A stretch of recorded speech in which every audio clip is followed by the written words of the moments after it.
Good morning.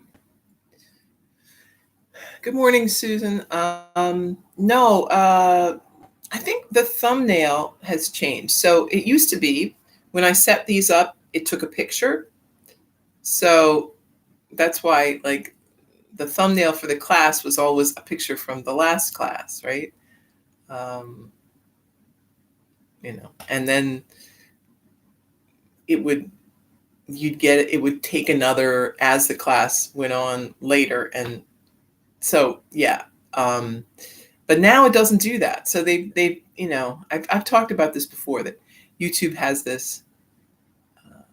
It's like everything. Google does the same thing. It's just all of a sudden something that it doesn't do anymore, and it changed either how it does it, or they just stopped. That functionality is over, and there's never any warning or notice. It just is. Uh, so yeah. That's a default, right? I think that's a photo from just the channel, maybe just a background photo that I uploaded or something. But that's my studio in the garage. It doesn't look like that right now. Right now it has a bunch of boxes of toilet paper and paper towels, and I think we've stored some box fans up there, and just is full of general bits and pieces at this point, because it is. I tried doing class out there, but it's too far from the house, and these classes aren't really supported through Wi-Fi, right? You really need a hardwire connection, and I don't have a wired connection now in the garage. So I was sad because I love that space and I really did want to use it, but it makes more sense to have it in the house anyway. The garage is only marginally heated, and so it gets cold in there, and it's not ideal. It's great if you're going to have people in, but when it's just me, I might as well just do it here. So here we are.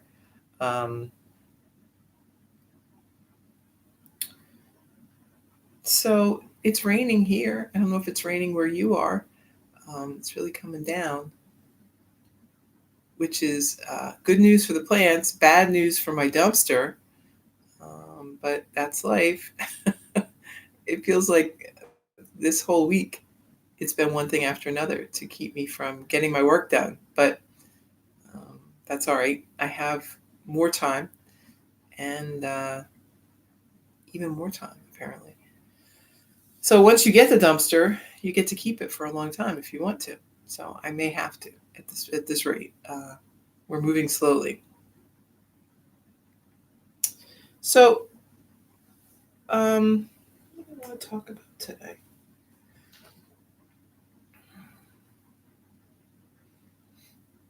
I don't know. I don't really have anything. That's rare. Usually something has presented itself either through the course of the day or yesterday or something. But I don't really have too much. So we'll just jump right in. I do need to check. I know, Sue, you did ask about class size, and that's a good question. And I'm going to check on that today. I don't know why I didn't measure the room when I went in. I should have done that, and that would have given me a good idea of how we can do it. But yeah, I mean, class size is going to be limited by how many people we can put in with mats, appropriate distance away. Now, as I recall, we never had people packed in too tightly as it was. So I think it's not going to be a real problem. If it becomes a problem, we'll have to figure out a way to get people to sign in or reserve a space somehow. I don't know. I'm not really sure. I hope it doesn't come to that, because that adds kind of a level of complexity that accountability that I think we maybe is beyond what we would expect um, the lady at the front desk or anybody to really monitor. We never did that before. I mean, I always knew there was a potential that we wouldn't be able to get as many people in the room as showed up to class. There we did have a few times it was kind of close, but there always seemed to be enough room. And but yeah, as I recall, we did have some fairly big classes. So I'm not sure what's going to happen. My feeling is we're not going to have certainly as many people coming back as we did, at least at first. I think people are going to be leery about coming out, and rightly so. Everybody's going to have to follow their own heart when it comes to how they feel. Whether they're ready to just jump right in, or if they want to wait a little bit and see what happens. I personally, I'm not really sure what's going to happen in terms of the county and what they're going to require or not require, or just shut the whole thing down if things get to um, you know people start worrying too much about it, or the numbers are just climbing too high or something. So I'm trying not to worry about any of these things because, like most things that we worry about, much of it may never come to pass.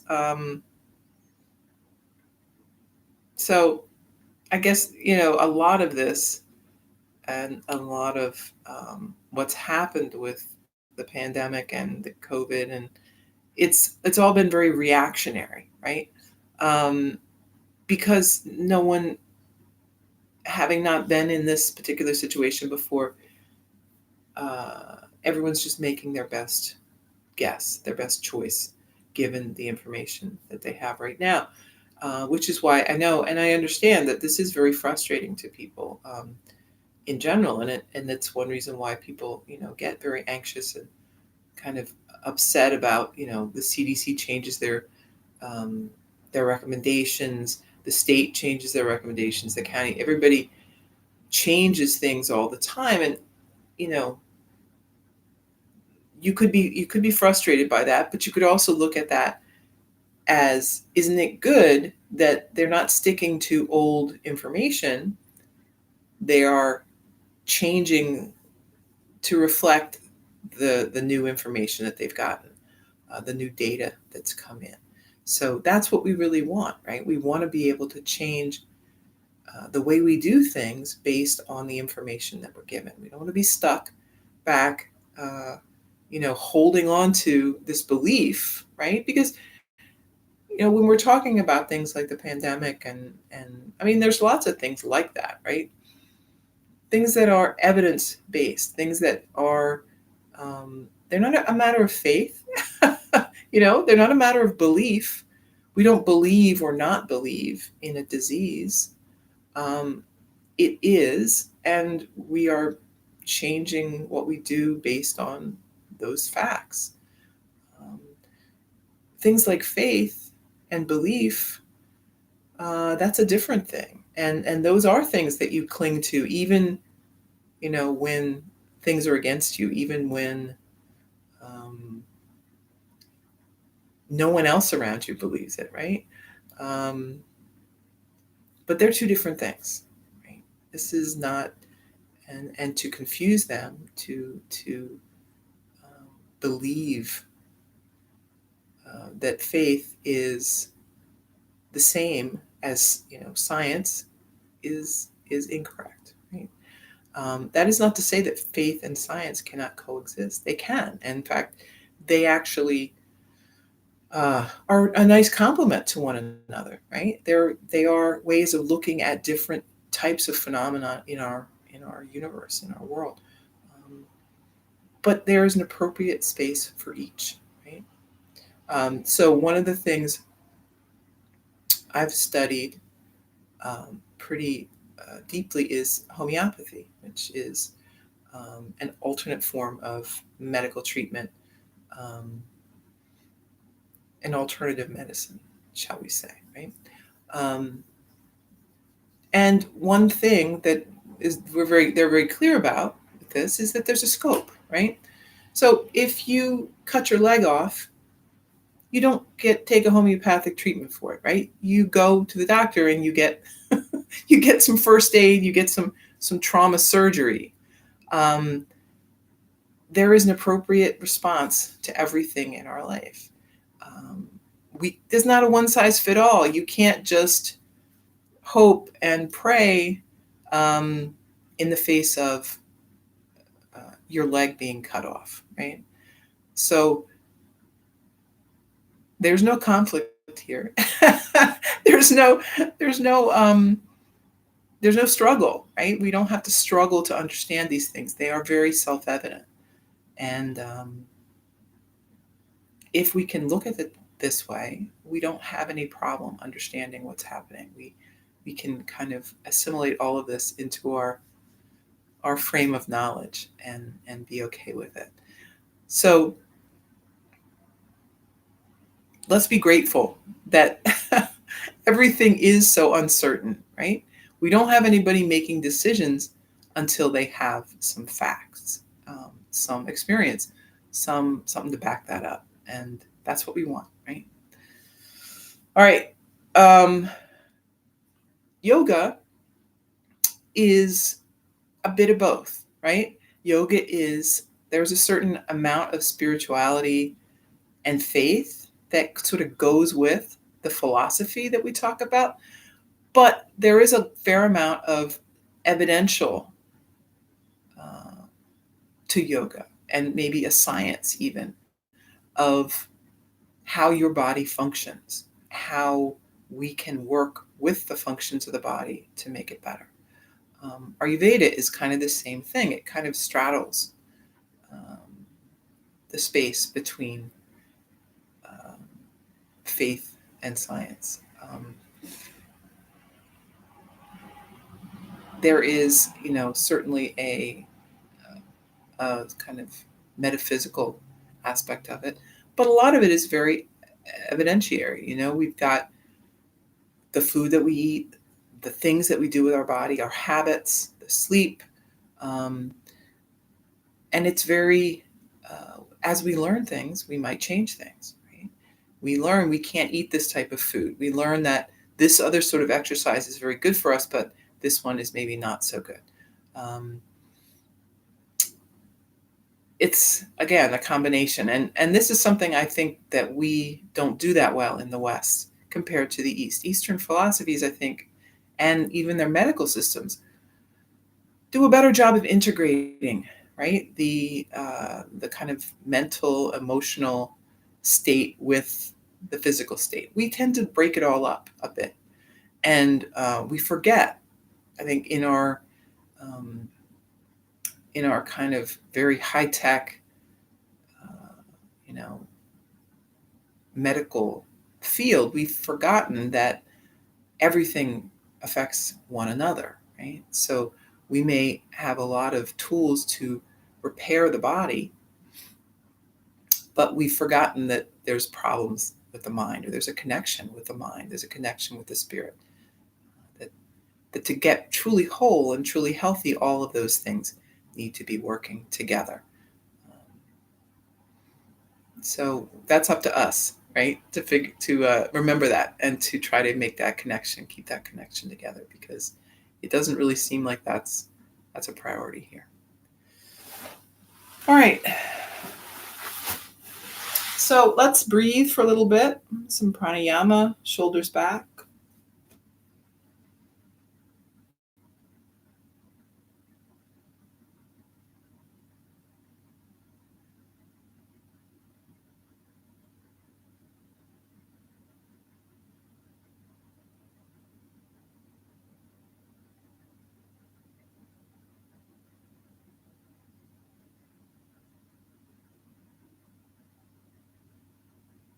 And with your breath, feel that sensation of energy coming into the body. Right? Our body uses that fresh oxygen mix for so much. All of these processes in the body are fueled by this breath.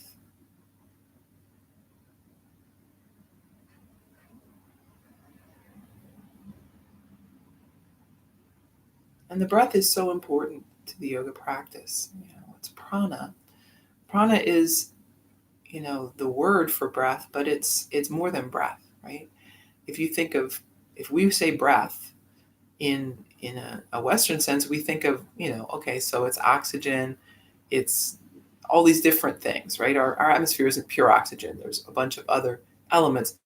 But the air that we bring in, we take certain things out of it. That's what we think of as breath, right? But in an Eastern sense, it is that, but there's something much more. There's an energy aspect to it, right? There's a vibrational aspect to it that makes it even more, right? Makes it even more vital, right? More than just an exchange of gases in an elemental sense. There is more going on, and intuitively this makes sense, right? We can see how vital that is, and how the body is so tied to that, right? That is our, the keystone, right? When the baby's born and takes its first breath, and then we breathe our last breath. That is frequently the last kind of visible, let's say, sign of life, right? So it is kind of at its core a very important part of our system, and something worth paying attention to a little bit. We don't pay attention to it much. It's just, we're breathing. We don't even notice. But as you breathe, notice what is happening. How does your breath change? It makes sense, right, that as our body is changing, our breath is changing, right? So if we're tense, if we're stressed, if we're holding a lot of tension through the body here, our breath is going to be very small, very shortened. It'll be shallow. There won't be a lot of deep breath. There will be a lot of very shallow and surface type breathing, which is, not great. It's enough to keep you alive, but not much more. Taking a break to do a little deep breathing during the day is important. If you are going through a stressful time in your life, try to notice, right? Try to take a break and do some breathing. A lot of times, obviously, if you're in a stressful situation, it's the last thing on your mind, how you're breathing, right? But in some ways, it should be the first thing. It is so vital that deficits in breathing will actually bring on more problems for your body. It will, you'll even have more tension, more disharmony, I guess, in the body as a result of kind of this shortened oxygen. And it's a loop, right? So we feed that loop. We are shortening the oxygen. We are depriving ourselves of that breath. And then our body gets even more anxious, right? Oh my gosh, I'm not even able to breathe. I'm starving over here, right? For breath. Gets tighter, tension, it feeds itself, right? Until you get to go to sleep, and then you're able to breathe normally. Although I've got to tell you, even sleep breath is usually pretty short, pretty shallow. And depending on if you've got any issues like with sleep apnea or something like that, that can be a whole nother thing. So don't count on your sleep to catch you up with the breath. Doing some conscious deep breathing is a really good practice for you, for everyone to do during the day, a couple of times even. Yeah. Breathing in through the nose if you can. Breathing through the mouth is not bad. It's, but it is just a different sort of breath. The nose slows down the breath. It heats up the breath. It controls the flow, right? So if you've taking in breath through the mouth is like a fire hose almost, right? It's a lot all of a sudden, and it's not as measured, right? Coming through the nose, there is a so if you, I think of it like this: have you ever watered a plant that is very, very dry? You see how you throw that on there, and a lot of the water just goes, right? It doesn't really soak in because it's too fast. It's gone. Um, and I feel like I mean, this is just my feeling. I'm not gonna, there's nothing scientific about this. This is just my feeling. This is kind of the way I interpret this. But breathing through the nose, it's like a soaker hose, right? It's like the hose with little tiny holes where it just comes out in a slower way, and it is more absorbed. So I think the slower breath is giving us a better volume, a better distribution, just better. So again, nothing wrong with breathing through your mouth. Like there's not, and I know a lot of times with people doing yoga, they're like, well, why do people say breathe through the nose? And or even if they don't ask, sometimes they don't even ask that. They just assume that breathing through their mouth is terrible, and that something bad will happen to them. And it's not. But um, it's just a practice, right? It's the way we want to go. We want to try to use the nose more.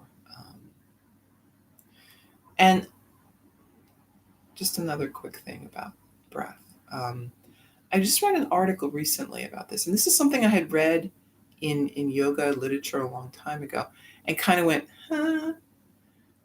So the the yoga Ayurvedic text I was reading talked about how we breathe through different sides of the nose, through sides of the nostril, different nostrils at during different times of the day. That one side will sort of block off by itself, and we'll be breathing in one, and then later in the day we switch to the other, and there was a pattern to it. Um, and the explanation was that so we've got these two nostrils, and then there are two channels for energy going up and down the spine, right? And that they need it at different times, right? And that's what that changes. That the prana is coming in and going down different sides of the spine, um, down to the base, right, where it feeds the energy down at the base, at the root um, of the spinal area. Um, and I was just reading an article about how they believe that people actually breathe through one side of their nostril. Like this is, some sort of scientific article somebody decided to do some research on, which was kind of cool to read. So there is a lot that seems out there sometimes about yoga philosophy, about traditional yoga practices, that may be a lot more real than we know. uh, and it's not necessarily, it's not really necessary to know these things or to do anything with that knowledge, right? I mean, this is a process that happens. It's not something you have to control. But what's amazing to me, I guess, and I mean, it really shouldn't be amazing to me, is how much knowledge um, people had thousands of years ago that we are only now sort of beginning to confirm and discover, right? Um, that when we tend to read some of these old things, we kind of discount it, like, well, that's kind of crazy. Why? What is that? Could that even be true? I mean, I don't know. Um, it's probably truer than you think, for good or for bad. Yeah, it's.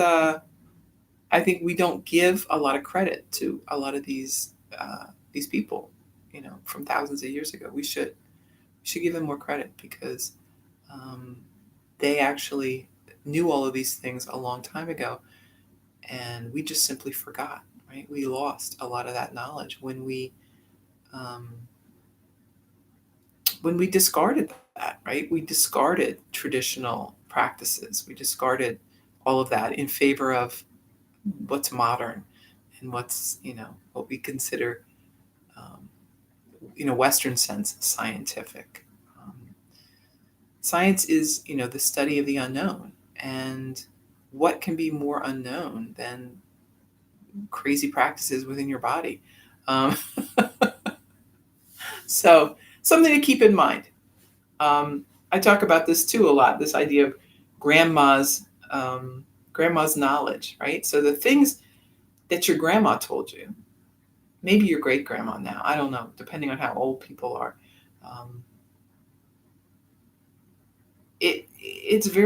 A lot of it is very valid. It makes a lot of sense, even scientifically. We're finding that some of these simple things there's a good physiological reason why we would want to do them. So think about it. Remember some of those things. Thank your grandma if she's still around.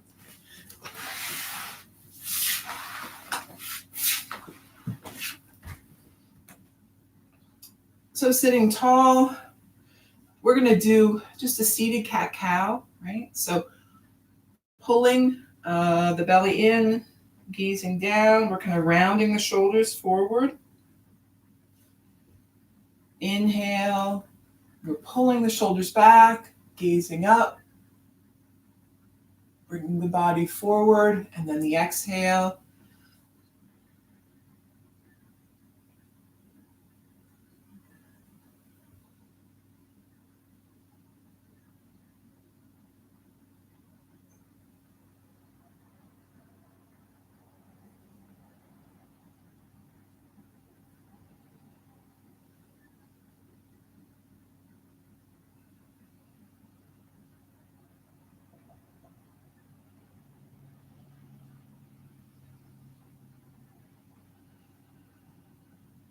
Let's walk the hands out in front.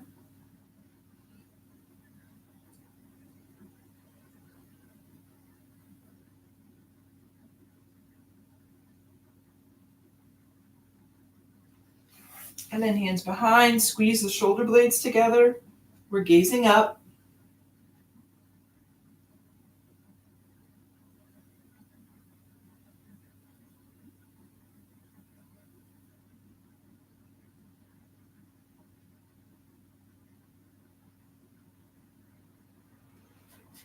Back to your seat, right hand on left knee. Sit tall, deep breath, take a twist.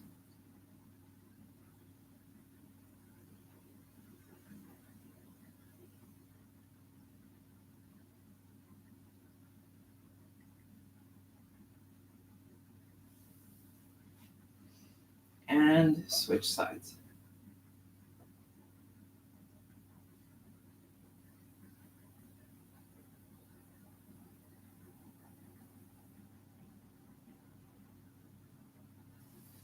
Back to center. Extend the legs. Let's point and flex.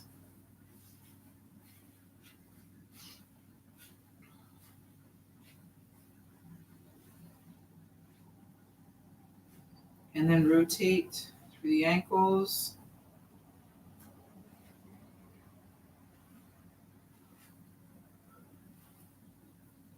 One way and reverse it.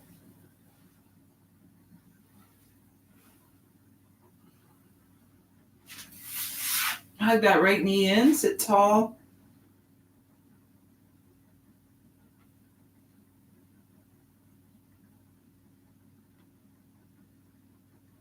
And then switch.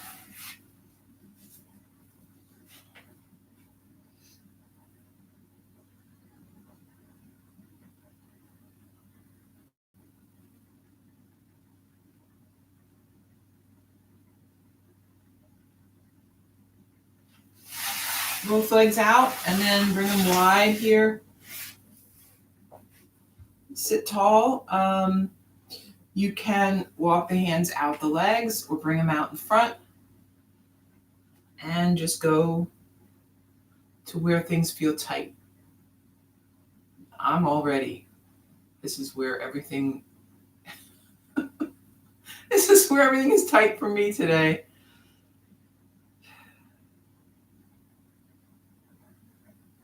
So this is the one. So a lot of the forward folds, I would say, bend the knees a little bit. We talk about that a lot with hamstrings, tight hamstrings. This is one where I would not really recommend you do that. I mean, your knees may be up a little bit, depending, but I wouldn't try to bend them more to try to get further. Right? That's okay. Just let this be here. You don't have to go any further. Just hold and breathe.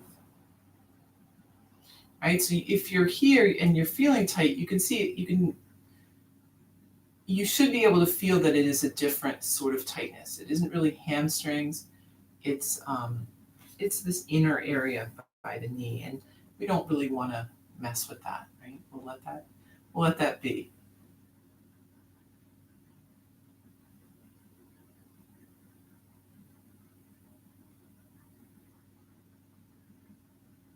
Bending the knee here doesn't really ease up on that, right? So it isn't really going to help you.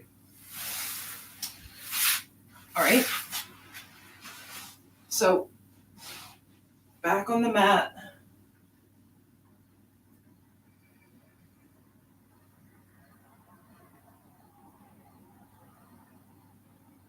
Take a couple of breaths here.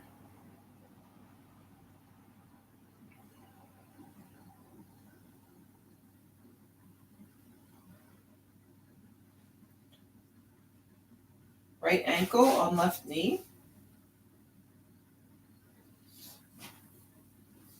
We're going to bring that, maybe to bring the left leg in, maybe not. Your choice for supine pigeon.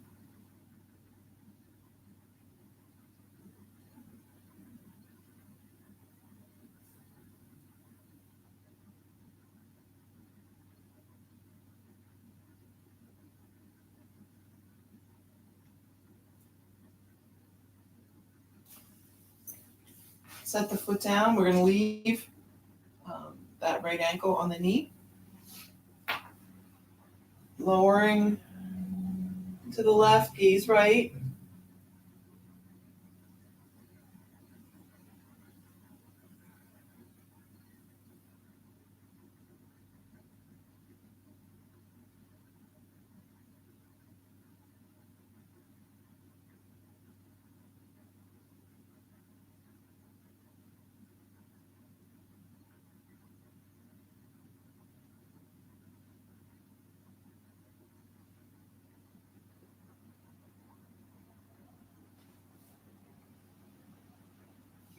And back. Let's switch it around.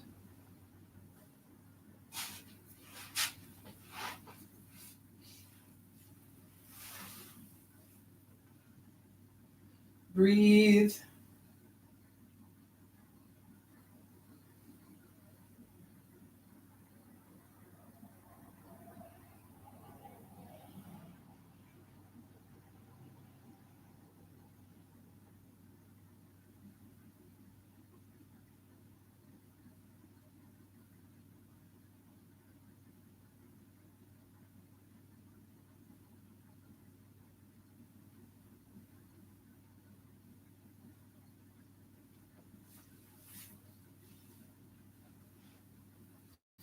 And then lowering. Gazing to the left.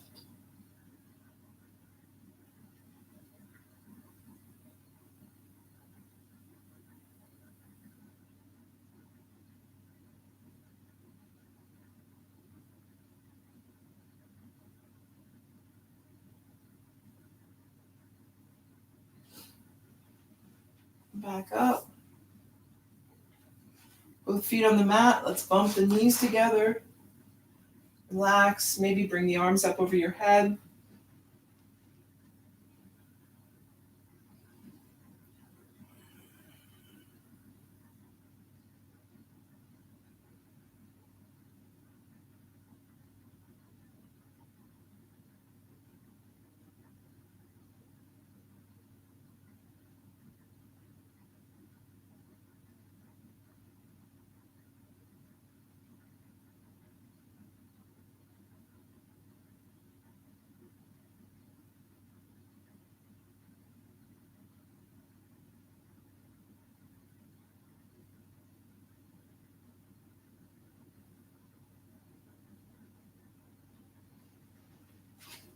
Bringing the knees into center. You can rock a little bit side to side.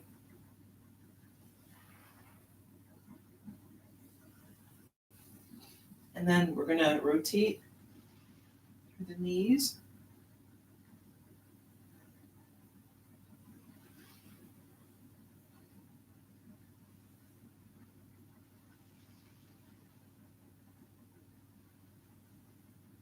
One way and the other.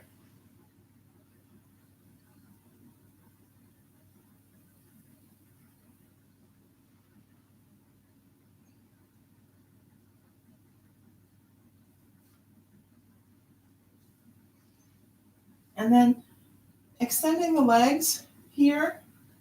So you might just be here, right? If you can, and you can grab a hold of the legs, we'll bring them in closer.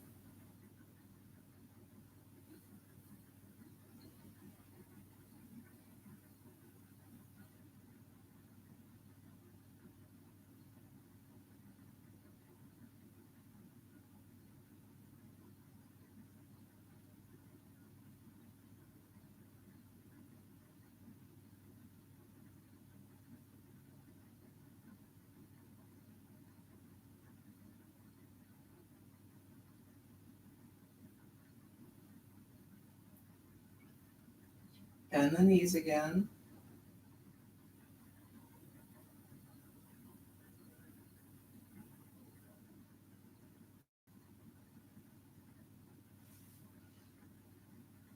Goalpost arms or arms to a T. Lower both knees to the right.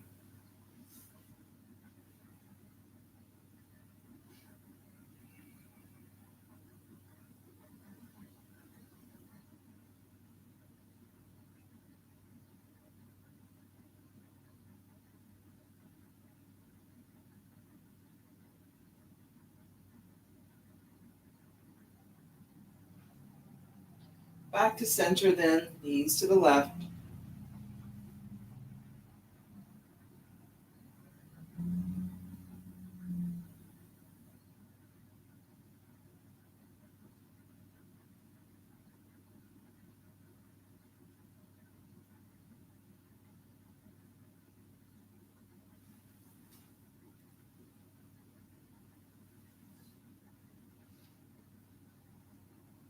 And then we're back to center. I'm going to rotate through the knees again.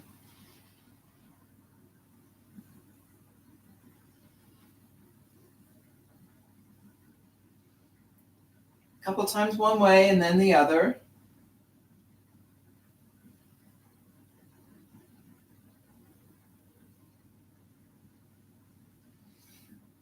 And then let's do supported bridge. So we've got our block, heels back close to the body.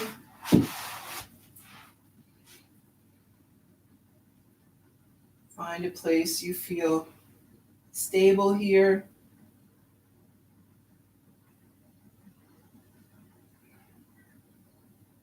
And breathe.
And then when you're ready, lifting up,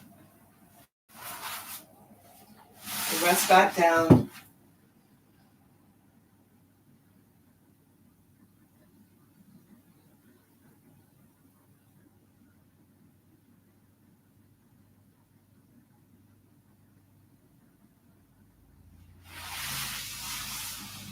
And then moving into your Shavasana.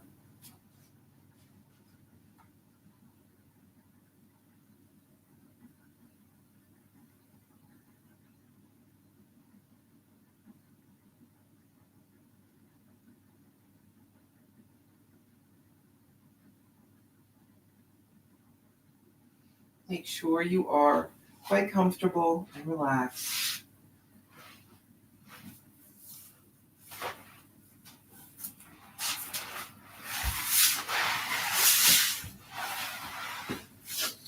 Deep breathing, relaxing. So the wonderful thing about this daily practice is that you get the opportunity to do some deep breathing, maybe do some meditation. You have it scheduled in your day, right? So it isn't, oh, if I can get around to it, I'll do it. I know when I'm going to do it, and this is when it is. And again, that steady, sustained, I should say steady practice sustained over a long period of time is what makes changes. Too much of what we sort of resolve to do, right?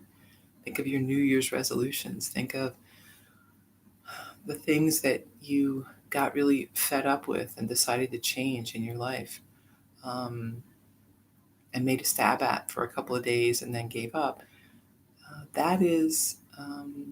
That's a lot of times the extent of our ability to change. Um, well, I shouldn't say that is what we think is our extent of our ability to change. We are frustrated with our lack of sticking with things. Um, we think we can't change. Right? We think, look, we've tried all these times and it doesn't work. Well, you did, but you probably didn't try in the best way, the most optimal way for success, which is, right, very small, very sustained. Um, if you've ever been, you know, in out in nature, you can see the damage, right, that a small drop of water can do. Oh, you can see in your house too, but hopefully you can't. But water will find its own path, right? And if there's no path, it will cut a path. And all it takes is a drip of water over a long period of time to make a canyon, right? Um, let's be that.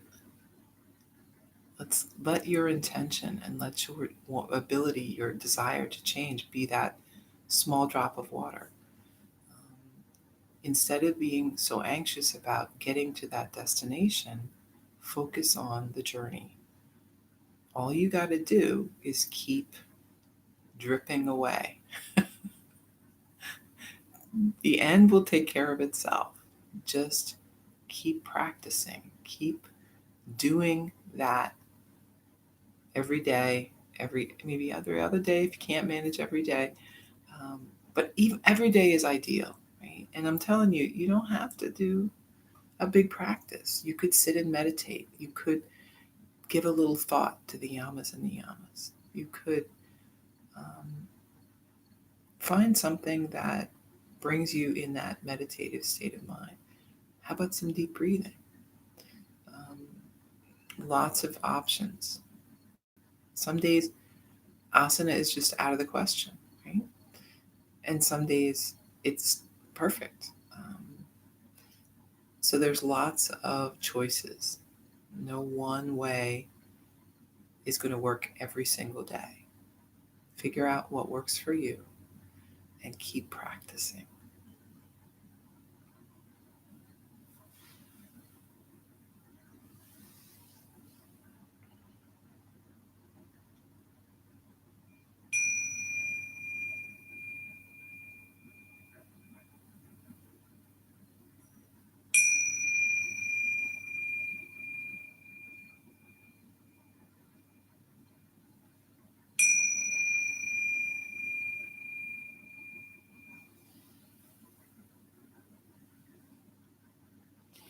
Moving a little, fingers and toes, hands and feet. If you want to stretch, you can. And then we're going to make our way up to a seat. Or, we're going to do meditation. So if you want to stay on the mat, that's okay too. Hands together, take a breath.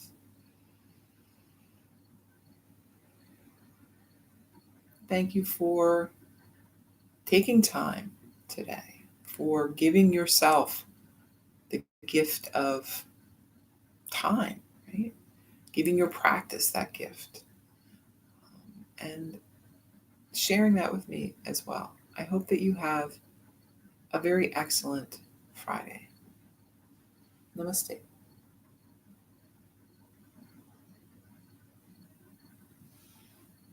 Thanks. Yes, it is Friday. I know. I'm saying that thinking, yeah, it's Friday. This has been a confusing week. I don't know.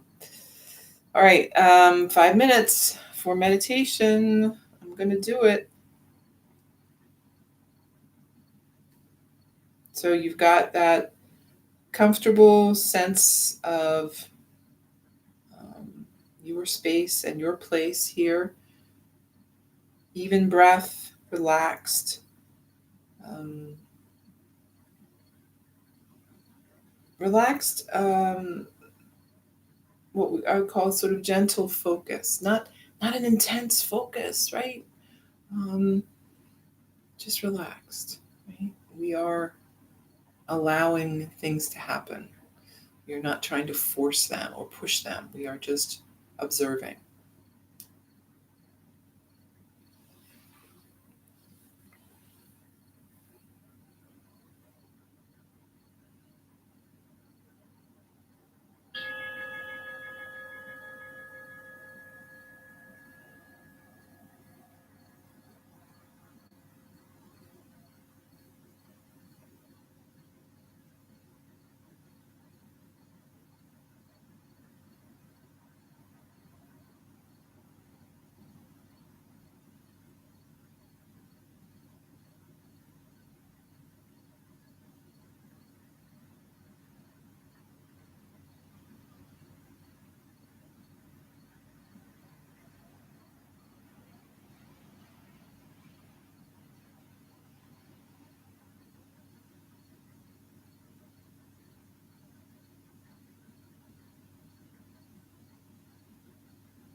Okay, we're back.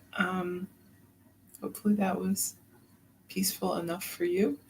Um, Enjoy the rest of your day, and I'll be back tomorrow.